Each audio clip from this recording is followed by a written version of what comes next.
International Pound Cake Day, Hattiesburg in Southern Mississippi. This is your host, Thomas Inslee of Southern Miss Today on Southern Miss Radio. Hope everyone's having a good day so far. Today we have the pleasure of hearing from 719 with Dr. Ciraldo and Dr. McIlwain. Later we also have Mississippi Moments with Donald Hemphill and a news wrap from Sophia Ventrano to ensure you're up to date on the latest. All that and more, but first we have a quick message from our sponsors.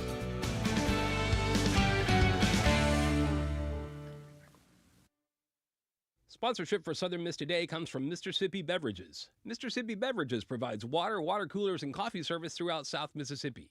Take half of your weight in pounds. That's how many ounces of water you need a day. Mississippi Beverages can help you reach that goal by delivering fresh water to your door. To get more information or to set up a cooler and water delivery, you can call Mississippi Beverages at 601-271-2420, or you can find them online. Sponsorship comes from Furniture Direct, with locations in Hattiesburg, Laurel, and Columbia. Are you looking for a deal? Lots of styles on a good value? You can find them on Facebook at Furniture Direct Hattiesburg for the latest specials and promotions. Or you can shop anytime at FurnitureDirectNow.com. You can see why Furniture Direct is your furniture destination. Welcome back. In Mississippi news, residents in South Haven say a massive new power operation tied to Elon Musk artificial intelligence company is turning the neighborhood into what some describe as a 24-hour jet runway. The controversy centers around facilities operated by Musk AI startup XAI, which has installed dozens of methane-powered gas turbines to generate electricity for a large data center campus. Neighbors say the turbines produce a constant roaring noise day and night, disrupting sleep and daily life. One resident told reporters the sound is so intense it rattles windows and makes it difficult to hold conversations outdoors. Others say that they're worried about the long-term health effects and declining property values. According to reports, XAI purchased a previously inactive power plant site and quickly ramped up operations as part of a broader effort to expand AI computing capacity in the United States. Company officials and some local leaders argue the project represents a major economic investment, promising jobs and increased tax revenue for the region. But the expansion has sparked heated public meetings.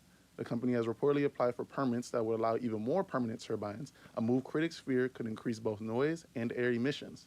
A multi-million-dollar sound barrier has been constructed, but residents say it has done little to quiet what they describe as a relentless mechanical hum. The dispute highlights a growing national debate as artificial intelligence companies race to build bigger data centers. Communities are grappling with the environmental and quality of life impacts that can come with powering them. Furthermore, in southern Mississippi, Hancock County to be more specific, former state senator Philip Moran may soon be facing jail time after prosecutors allege he violated the terms of his house arrest. Moran, who previously served in the Mississippi State Senate, was released on bond and ordered to remain at home except for work and attorney visits after federal allegations surfaced involving bribery and conspiracy with his son. But in a motion filed Monday, the district attorney's office says monitoring data shows Moran left his home multiple times, including attending church fish fries on February 20th and February 27th, and even going grocery shopping at a local dollar store. Those activities, prosecutors contend, violate strict court orders that allow no outings beyond approved exceptions. If a judge agrees to revoke his bond, Moran could be jailed for at least 3 months before his criminal trial, currently scheduled for June. Moran's case has drawn local attention not only for the serious charges he faces, but also for the unusual allegations that he left house arrest to attend community events, including fish fries during Lent, a common tradition in many Mississippi communities. And in international news and national, in a major development in the fight against drug trafficking, the United States and Ecuador have launched coordinated military operations inside Ecuador to target drug cartels and narco-terrorism. The announcement came from the U.S. Southern Command, or SOUTHCOM, which oversees U.S. military activities in Central and South America. Command General praised Ecuador's armed forces for the role in this regional cooperation aimed at confronting narcotics-related violence and corruption. Details about the specific locations and troop numbers remain classified, with Ecuador's defense ministry keeping operations under wraps. Experts estimate around 70% of cocaine produced in Colombia and Peru passed through Ecuador en route to international markets. These joint operations align with broader U.S. efforts to disrupt drug trafficking across the hemisphere, building an ongoing military and intelligence collaboration with Latin American partners.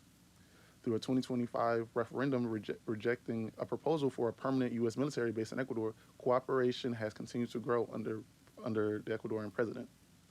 Southcom's announcement comes after months of increased U.S. action against suspected drug networks in the Caribbean and Eastern Pacific, reflecting a wider strategy to combat organized crime. And as many of us know, the U.S.-Israeli military campaign against Iran has now entered its fifth day, with fighting spreading across the Middle East and raising global concern. In the opening days of the conflict, U.S. and Israeli forces launched a coordinated air campaign against Iranian military and strategic sites, a strike that included the assassination of Iran's supreme leader. Iran confirmed his death, a move that marked a dramatic escalation in hostilities. The United States says it has now hit nearly 2,000 targets across Iran, removing air defense systems, missile launchers, and other key military infrastructure, though Tehran continues to retaliate. Iran's response has been far-reaching. Missile and drone strikes have targeted Israeli cities and U.S. facilities across Gulf states, including embassies in Saudi Arabia and Kuwait. Sirens blared and alerts sounded in Israel, where missile defenses were activated repeatedly. Journalists covering the conflict have also faced danger firsthand. CNN anchor Aaron Burnett was forced to take shelter during live coverage in Tel Aviv amid an incoming Iranian missile barrage, underscoring the risk on the ground. Beyond the main battlefields, the conflict is spreading. Iran-aligned militias such as Hezbollah in Lebanon, having launched strikes against Israeli positions, prompting retaliatory air and artillery fire across the Lebanon-Israel border.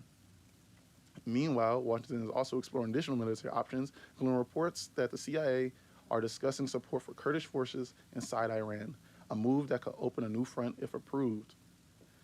The war's global impact is also being felt far from the battlefield, with disruptions to oil and natural gas exports from the Middle East having rattled energy markets worldwide, with key production hubs in Iraq, Qatar, and the UAE scaling back output or shutting facilities amid security concerns and shipping risks.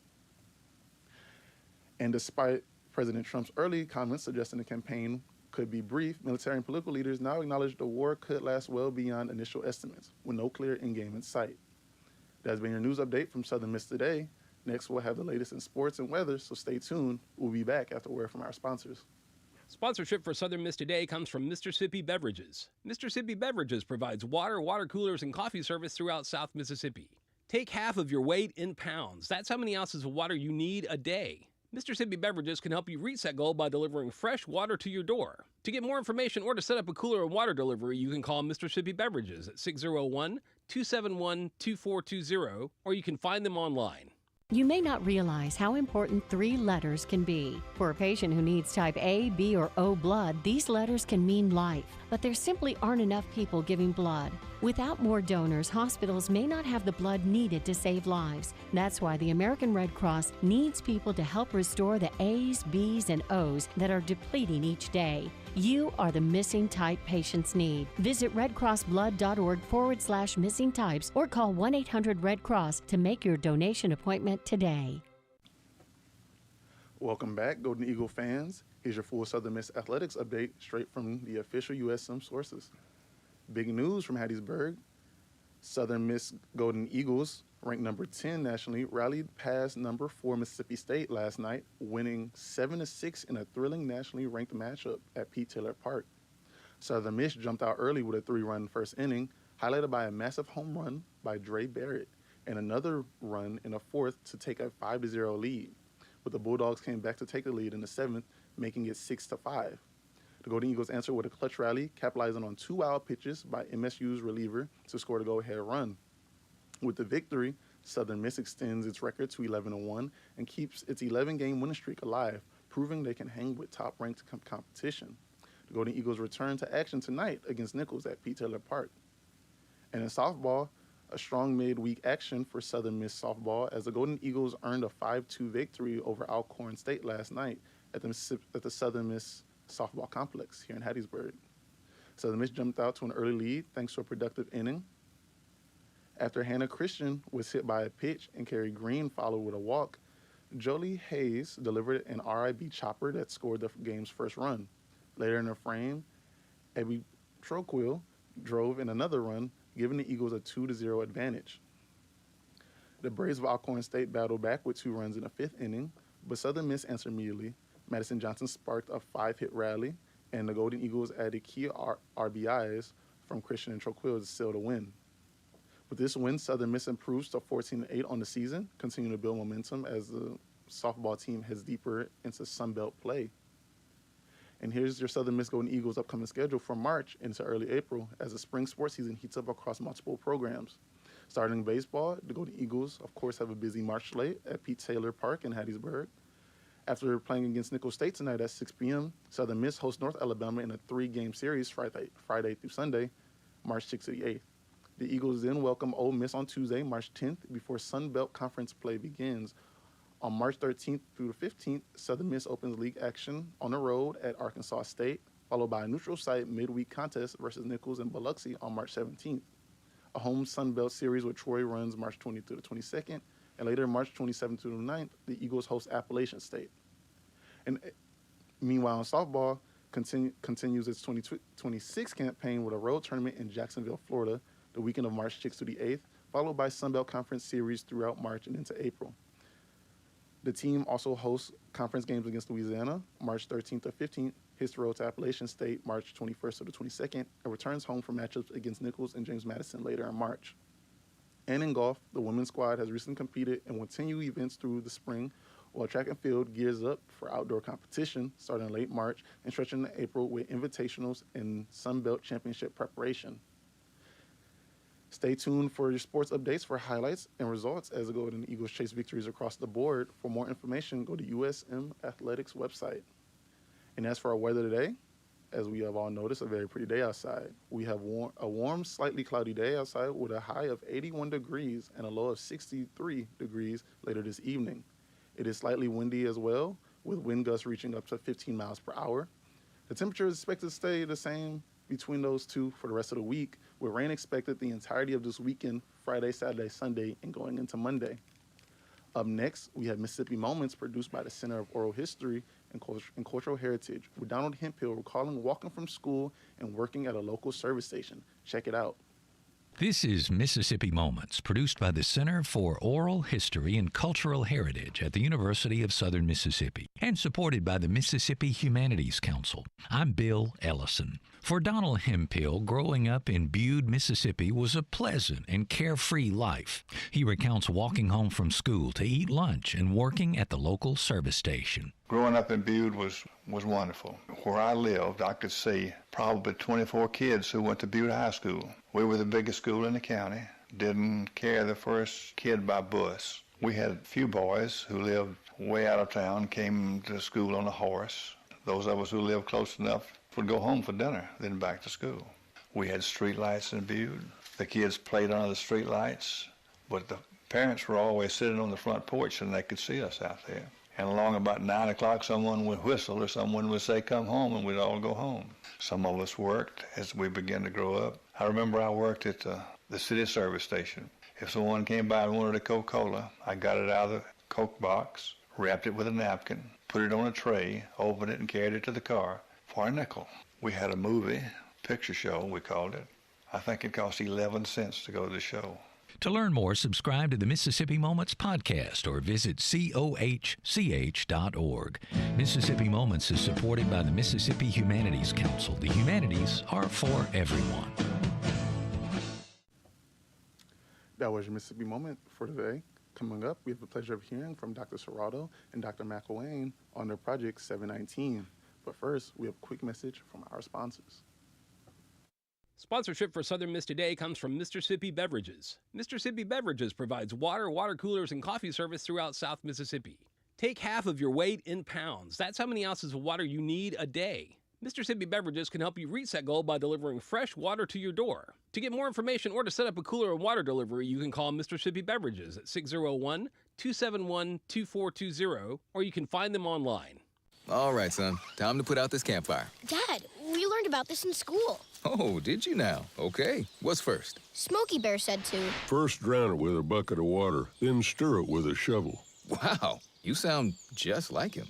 Then he said. If it's still warm, then do it again. Where can I learn all this? It's all on SmokeyBear.com with other wildfire prevention tips, because only you can prevent wildfires. Brought to you by the USDA Forest Service, your state forester, and the Ad Council. Welcome back. I'm here with Dr. Ciraldo and Dr. McIlwain of 719. How are you guys doing today? Doing great. Doing great. Thanks for having us, Thomas. That's good. Thank you guys for coming. So, as I'm been told, you guys have a performance tomorrow. Can you guys speak on that? Yeah, so we've played here in town before, but this time we wanted to kind of do something different. We are inviting a bunch of guest artists to play or sing alongside us.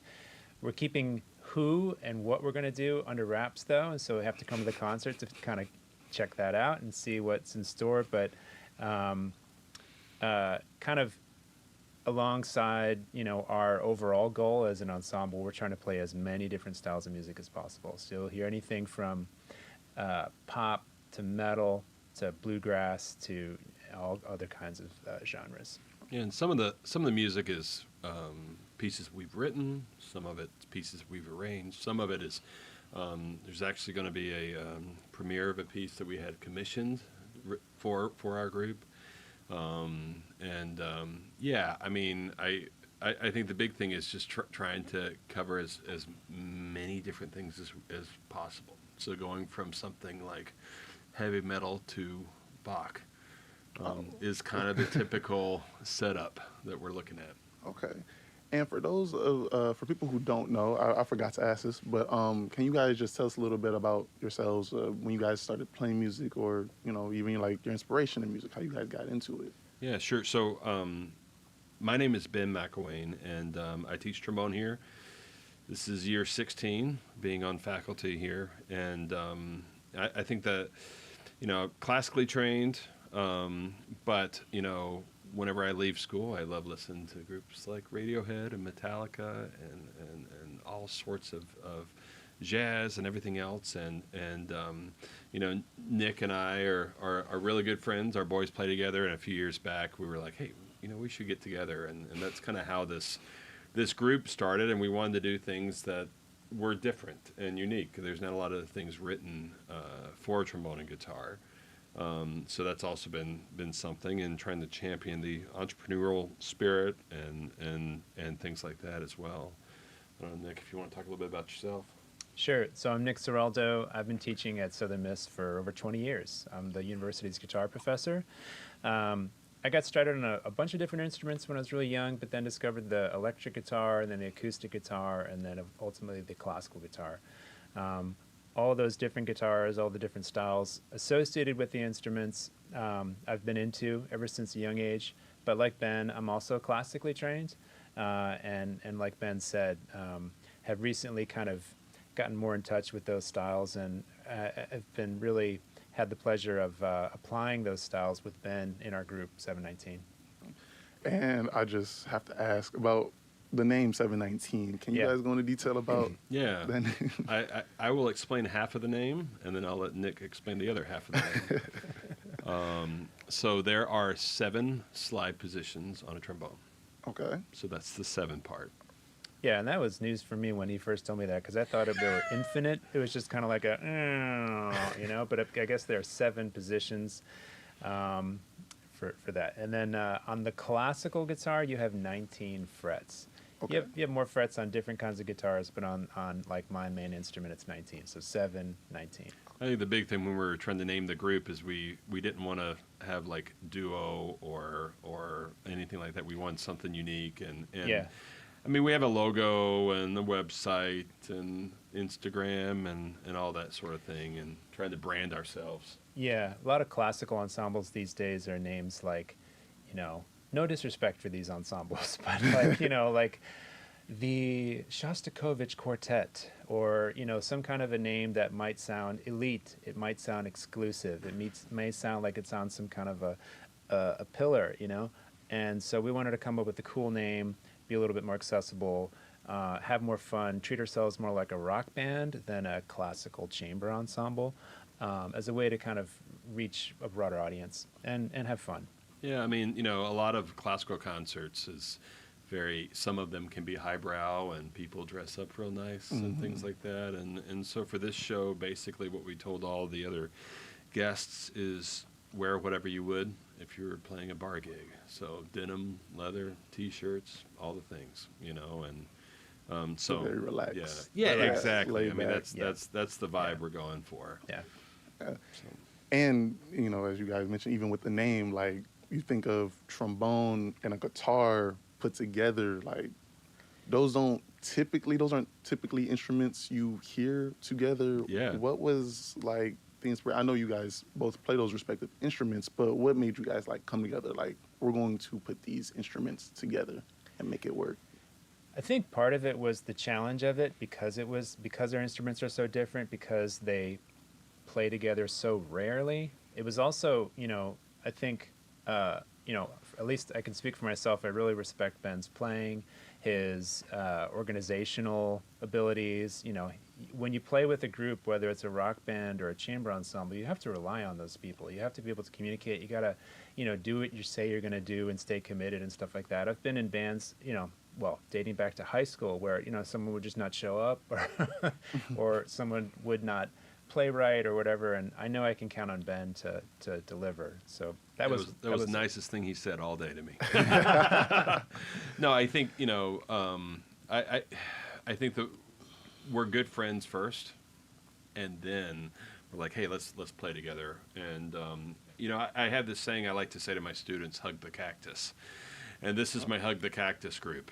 You know, this is, you know, whether it's arranging or composing or improvising, or, I mean, I take the trombone and I'm putting it through guitar multi-fix pedal boards and electrifying it and making distortion out of it and things like that. So this is my Hug the Cactus group, and it's also the group that I have so much fun doing it, and I can imagine. It's a blast. It's a blast. And you guys have said that you guys play a variety of different styles. You said Bach earlier, and then a little bit of like rock. I mean, it's everything. Metal. I mean, heavy metal, bluegrass, jazz, R&B, classical. What else? Rock. I mean, yeah, it runs the gamut. We deliberately try to make it as diverse as possible, right so that every audience member walks away with a different favorite song, hears something that they like to listen to, and, you know, we just kind of love the idea of pushing our own creative activity into new realms, you know, some styles that we don't normally play. And I can assume that, I mean, that sounds pretty difficult, especially when you have instruments that might not necessarily be, you know, accustomed to certain styles of music. Like, I personally never heard like a trombone doing rock, you know, or guitar in classical music. Oh, you got to listen to Chicago. They got trombone, Chicago, Earth, Wind and Fire, Tower Power. A lot of those groups. I think, you know, the. I know Earth, Wind and Fire. Yeah, yeah, you know, and I mean, I think, you know, for me, like finding a way, like I love bluegrass. And, you know, I listen, you know, Bella Fleck and the Flecktones is kind of a fusion group. There's no trombone player up there, you know, and so that was, you know, one of the pieces we're doing has a bluegrass flavor to it. And Nick suggested it. I was like, oh, yeah, definitely, you know. So, yeah, I mean, you're right. There is a challenge. There's things, as we say, not idiomatic for our instrument. I'm sure there's a lot of fun in figuring it out, too. Oh, yeah, for sure. I mean, Thomas, you and all your listeners are just going to have to find out what it sounds like to hear the trombone and all these different styles. You know, it's pretty cool. I'm definitely curious. And you might hear some Nick Van Halen as well. We'll have to see. have you guys had any? I mean, you know, you want to keep it secret, but in the past, is there any like experience you can really think of, like coming together and really trying to figure out how to make these sounds work on like a specific track? Was there a song that was particularly difficult, maybe? One of the coolest, I think one really great example of that is a song that we're actually not going to do tomorrow night, so spoiler alert, but it's the Radiohead song, Everything in Its Right Place. So that's a song that, you know, originally includes keyboard, voice, and a lot of effects, some subtle percussion as well, and it's just the two of us on stage. But what Ben does is uses his multi-effects pedal and his looping pedal, and I use some effects on my end as well, and he loops a lot of his own playing, like overlapping various layers of trombone loops, and then I kind of chime in and play different things, and it sounds pretty cool. You can check it out on Radiohead, on YouTube, on YouTube, and also our website to kind of get a sense for all the different sounds that we can make. And you guys, of course, play other people's music. But do you guys have you guys ever had anything written for you? Commission your own pieces? Oh, yeah. Can you guys speak on the processes to that? Your, in a sense, I guess your creative flow state, if you will. Yeah. I mean, we both have outside of this group commissioned works, but this group has commissioned the work that we're going to be playing tomorrow night for trombone and electric guitar. We're really excited about, and then we've both done some composing for this and arranging for this, and it's everything's wide open. In fact, I think we would be remiss if we did not give a shout out to the Mississippi Arts Commission for helping us with paying for some of these commissions, because large works of music, large pieces of art don't come free in the real world, and so we certainly appreciate their support. And will you guys be performing any improvisational pieces? Yes. Yeah. Tomorrow? There's a little bit in the first tune. Yeah. Yeah. We do have one of our own numbers, or one of our own songs, I can say that much. And in that one, we do improvise a little bit. And for tomorrow's show, you guys, I know you're trying to keep a large part of it secret, but do you have any particular guests, any that you would like to mention, or are you keeping that a surprise as well? Yeah, we're keeping it a surprise. I think there's, we do have guests, everything from instrumentalists and singers, and I mean, it'll be fun. We're going to try to keep it under wraps. Did you say singers? Yeah. Perhaps, yeah. Yep, singers. Yep. There's going to be singing. There's going to be dancing. We'll have instrumentalists and singers. Well, I'll also say this: we're definitely going to have some folks who you would not have expected to come on stage with us, especially for what they're going to do. So like almost interactive crowd type stuff. Oh yeah, it's going to be a fun show for sure. The last time we did this concert, not in this way, but just the two of us here in Marsh Auditorium. Place was packed. It was super great, like lots of energy. Everyone was just kind of blown away by all the different sounds and the music that we played. So this one, in my opinion, is going to be like 10 times as good because of all the extra people that will be joining us and the new ways to see the music that we've done. We've done a lot of arrangements for this concert too. Like Ben in particular has written down quite a bit of notes to arrange things for all these. So this is like a huge production. It's not to be missed. And for people wanting to come, can you just give a little bit of information, time, place? We know it's tomorrow. Is it free? Cost of attendance? 7:30 p.m. tomorrow night, Marsh Auditorium. It's in the Fine Arts Building, right across the street from where we're at right now in College Hall, kind of. Catty corner. That way. Okay. That way. Yeah. Doesn't help if you're on the radio, but it's totally free. I think usually we'll open doors up a little after 7, so I'd encourage folks to get there pretty early. Just make sure you get a seat. Yeah, try to get there early to make sure you can get a seat, but also Marsh Auditorium is, if you haven't been there, is a little difficult to find. You can use Google Maps to find Marsh Hall or Fine Arts Building, but it's kind of embedded within the building, so make sure you have time to find it. All right. Well, you guys have heard it here first, folks. Want to say thank you, Dr. Ciraldo, Dr. McIlwain, for coming. Thanks, Thomas. 719 will be performing tomorrow at 7:30 in Marsh Auditorium. I'm sure you guys have that on your platforms, right? You guys have a website, Instagram. Would you like to shout those out real quick? Yeah. Our Instagram handle is @whois719, and website is whois719.com. Okay. Thank you guys so much for coming. It's been a pleasure to have you. Up next, we got a news wrap from Sophia Ventrano on the Honors College and the Lucky Day Scholars Program. Check her out. The Honors College and Lucky Day are two significant programs here at the university, each offering different opportunities to students. Lucky Day is a service learning-based program focused on students giving back to their community. The coordinator for Lucky Day, Jason Quigley, explains more. Yeah, so we have 4 values, scholarship, community, service, and leadership. So those are the 4 things we kind of program some of our leadership opportunities around in our seminar class, and just the things that we look for in our scholars that are coming in that meet those, or their lives or their involvement in high school and such kind of reflect those 4 values. And we hope that they're really serving those around them and their community. The Honors College is an academic-based program that gives students the opportunity to expand their education and do research. The Dean of the Honors College, Joyce Inman, discusses her program. I think the best thing about the Honors College and a tenet that we have held fast to for 50 years is the importance of sitting with students and helping them understand the value of critical thinking, of problem solving, of being change agents in the world. The community that we have in Honors, I think, is really valuable, right? It's important to be around like-minded people who challenge you, who agree with you, but also who have a similar end game in mind. Josie Johnson, a junior here at USM, is in both the Honors College and Lucky Day. She discusses the benefits of each. I chose to do both because I feel like they're good for different things. The Honors College is giving me the opportunity to write a thesis and explore research, while Lucky Day gets me plugged into the community and allows me to do more service opportunities. Lucky Day focuses on giving back to your community, and Honors College focuses on expanding your education. Sophia Vetrano, Southern Miss Student Media. Thank you for listening to Southern Miss Today on Southern Miss Radio. Many thanks to Carl, our producer, Liam, our audio engineer, and Meadow, our film producer, keeping this flight on track.